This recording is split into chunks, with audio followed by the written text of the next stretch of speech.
Hash the economics of owning a professional sports team. Steve Ballmer paid $70 million for the LA Clippers in 2014. $70 million. For a basketball team that hadn't won a championship in decades. Was he insane? Or did he know something we don't? The truth is, owning a professional sports team might be the smartest investment a billionaire can make, even when the math doesn't seem to add up. Let me show you why. When Todd Boehly bought Chelsea Football Club, he didn't just buy a team, he bought a money printing machine disguised as a sports franchise. The purchase price? $4.25 billion. The most expensive sports team sale in history. But here's what most people miss. The real money isn't made on game day. It's made everywhere else. Think about it. Every major sports franchise has 7 different revenue streams working simultaneously. Broadcasting rights, stadium operations, merchandise, sponsorships, luxury suites, transfer markets, and something economists call asset appreciation. That last one, it's the secret sauce. Between 1991 and 2023, NBA team values increased by 4,000%. 4,000%. No stock market index comes close to that return. Let's start with the obvious revenue source, broadcast rights. In 2016, the NBA signed a television deal worth $24 billion over 9 years. $24 billion. Split among 30 teams. That's roughly $900 million per team before a single ticket is sold. The Premier League makes even more look quaint by comparison. Their current domestic and international broadcast deals generate over £10 billion per season. Manchester United alone receives around £150 million annually just from TV rights, just for existing, just for showing up. But wait, there's a catch. These broadcast deals only work if people actually watch. And viewership has been complicated lately. Traditional cable subscriptions are dying. Streaming fragmentation is real. Younger audiences scroll TikTok during timeouts. Yet somehow, broadcast deals keep getting bigger. Why? Because live sports are the last appointment television that exists. Advertisers know you can't DVR a championship game and skip the commercials. You watch live, or you get spoiled. That makes sports franchises invaluable to networks desperate for guaranteed eyeballs. Now let's talk about stadium revenue, where the real creativity happens. A typical NBA arena hosts 82 home games per season, but the smart owners? They're hosting 300 events per year. Concerts, college basketball, conventions, monster truck rallies, you name it.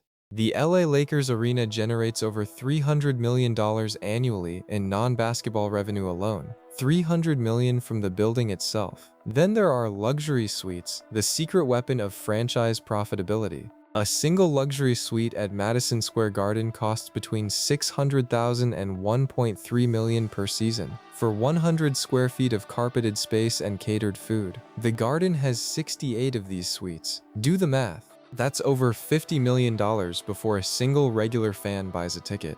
And those suite holders? They're locked into multi-year contracts, guaranteed money, recession-proof, because corporations don't cancel their suites when the stock market dips. They cancel their middle management instead. Merchandise is where things get psychologically fascinating. Fans will pay $200 for a jersey that costs $8 to manufacture, not because they need it, because they need to belong. The Dallas Cowboys generate over $250 million annually in merchandise sales, more than any other sports franchise on earth. Jerry Jones understood something fundamental. People don't buy jerseys, they buy identity. Sponsorships have evolved into something far beyond logos on uniforms. Emirates pays over £70 million per year to have their name on Arsenal stadium and jerseys. $70 million for brand placement. But it's not just stadiums anymore. Training facilities, practice jerseys, water bottles, even the tunnel players walk through. Everything is for sale. Manchester City has partnerships with over 300 companies worldwide, 300 different revenue streams from sponsorship alone. Now we enter the wild world of player transfers, where Premier League economics gets truly bizarre. Chelsea spent over £600 million on new players in one season under Boehly's ownership. £600 million on human beings who might get injured tomorrow. Sounds reckless, right? Actually, it's sophisticated financial engineering. Here's how it works. When Chelsea buys a player for £100 million on a 7-year contract, they don't expense it immediately. They amortize it. $14 million per year on the books. But if they sell that player after 3 years for $80 million, they book a profit. It's called amortization arbitrage, and it's completely legal. Clubs like Brighton have turned this into an art form. Buy young talent cheap, develop them, sell for massive profits. They purchased Moises Caicedo for £4 million, sold him for $115 million. That's not a transfer. That's venture capital with cleats. The NBA has a different approach. Asset control through salary caps and draft picks. There's no transfer market, but there's something equally valuable. Young players on rookie contracts are massively underpaid for their production. Luka Doncic made $7 million in his first season while generating estimated value worth over $100 million to the Mavericks. Smart teams exploit this arbitrage ruthlessly. But here's the uncomfortable truth. Most sports teams don't actually turn a profit from operations. Let me say that again. Most franchises lose money if you only count ticket sales, merchandise, and operating expenses. So why do billionaires fight wars to own them? Asset appreciation, the golden goose of sports ownership. Steve Ballmer's Clippers purchased for $70 million in 2014. The team is now valued at $4.6 billion. That's a 250% return in 9 years. Warren Buffett would weep with envy at those numbers. But not every purchase becomes a goldmine. Let's talk about the disasters. Malcolm Glazer bought Manchester United through a leveraged buyout in 2005 for £790 million. He used the club's own revenue to pay back the loans. Genius or theft? Depends who you ask. United fans protested for years. The debt crippled the club's ability to compete with oil-rich rivals. What looked like a smart purchase became a public relations nightmare spanning 2 decades. Or consider Randy Lerner, who bought Aston Villa for £62 million in 2006. 10 years later, he sold for just $46 million after the club was relegated. He lost money in an industry where values supposedly only go up. What happened? Mismanagement, bad coaching hires, terrible player recruitment, disconnect from fan culture. Turns out you can't just buy a team and ignore it like a stock portfolio. The Phoenix Suns situation reveals another risk: owner behavior. Robert Sarver purchased the team for $401 million in 2004. Not a bad price, but workplace misconduct allegations forced him to sell in 2022 for $4 billion. He made a fortune, but his legacy is forever tarnished. Money doesn't erase reputation damage. So what makes a successful sports team purchase? Let's examine the gold standard. Joe Lacob and the Golden State Warriors. Purchase price in 2010, $450 million. Current valuation, $7 billion. What did Lacob do differently? He spent money on things fans never see. Analytics departments, sports science, player development infrastructure. He moved the team to a new arena in San Francisco that generates $800 million annually. He understood that winning championships creates a virtuous cycle of revenue growth. 4 championships later, the Warriors are the NBA's most valuable franchise by enterprise value. In the Premier League, the Manchester City model represents modern ownership success. Sheikh Mansour bought the club for £210 million in 2008. He then invested over $1 billion in players, facilities, and infrastructure. City is now valued at over £4 billion and has won 7 Premier League titles since his takeover. The return on investment? Incalculable in pure monetary terms. But the sports washing and soft power gains for Abu Dhabi? Priceless. Which brings us to the uncomfortable question: are these even investments anymore? Or are they geopolitical tools wrapped in sports jerseys? Saudi Arabia's public investment fund bought Newcastle United for £305 million. Not for profit, for influence.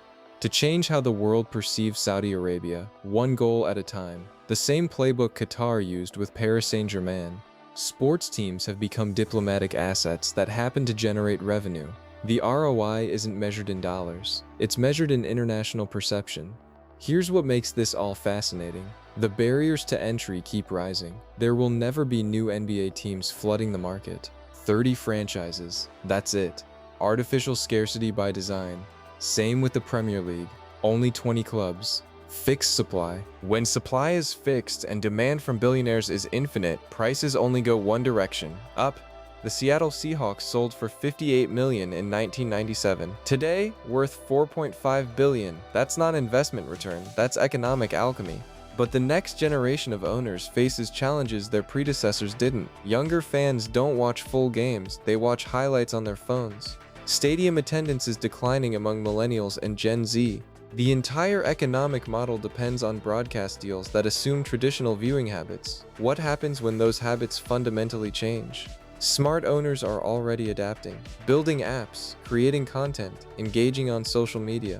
The Dallas Mavericks stream games directly to fans, bypassing traditional cable. Arsenal produces more digital content than some television networks. The product is no longer just the game, it's the entire ecosystem around it. And that ecosystem is incredibly expensive to build. So here's the paradox. Sports team ownership is simultaneously a terrible business and the best investment available. Terrible because operating margins are thin and expenses are astronomical. Best because asset values defy gravity and keep climbing. It's not really about cash flow.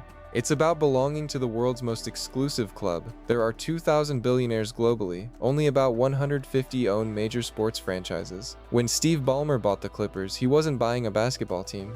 He was buying a seat at a table where Jeff Bezos and Steve Cohen also sit, where deals worth billions happen in luxury suites during halftime, where influence is measured in championships, not quarterly earnings. That's not measurable by traditional ROI calculations. Because how do you quantify the value of owning a cultural institution? How do you spreadsheet the worth of a championship parade watched by millions? You can't. Which is exactly why billionaires keep paying seemingly irrational prices. They're not buying assets. They're buying immortality. Every statue outside a stadium represents an owner who understood this truth. Years from now, nobody will remember how profitable their franchise was. They'll remember the championships, the legendary players, the moments that define generations. And in the end, maybe that's the real economics of sports team ownership. It's not about the money you make, it's about the legacy you leave behind. Something no balance sheet can ever capture.